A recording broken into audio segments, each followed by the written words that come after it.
통일교 의혹을 수사하는 경찰 특별 전담 수사팀이 이번 주 통일교 내 회계 담당자들을 잇따라 소환해 조사할 방침입니다. 더불어민주당 전재수 의원 등 의혹의 당사자들이 강하게 혐의를 부인하는 상황에서 혐의를 입증할 물증 찾기에 주력하는 걸로 보입니다.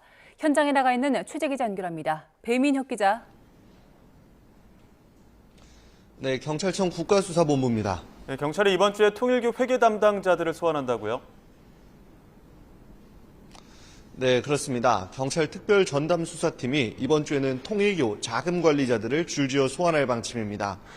먼저 내일 오전 통일교의 전 총무처장인 조모 씨를 참고인 신분으로 소환해 조사할 계획입니다.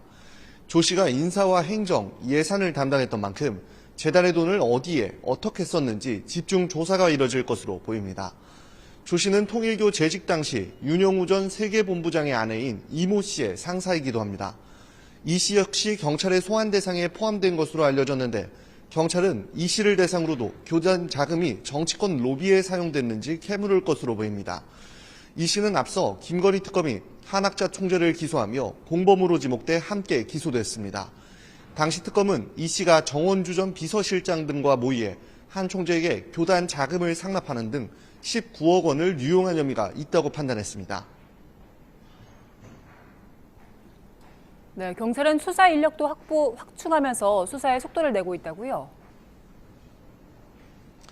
네, 맞습니다. 경찰 특별 전담 수사팀은 지난 10일 김건희 특검으로부터 통일교 의혹 사건을 이첩받으며 23명 규모로 출발했습니다.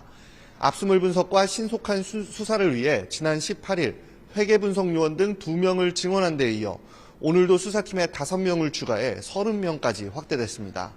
경찰은 사안의 성격을 고려해 반부패 수사 경험이 풍부한 인원들을 투입한 것으로 전해졌습니다.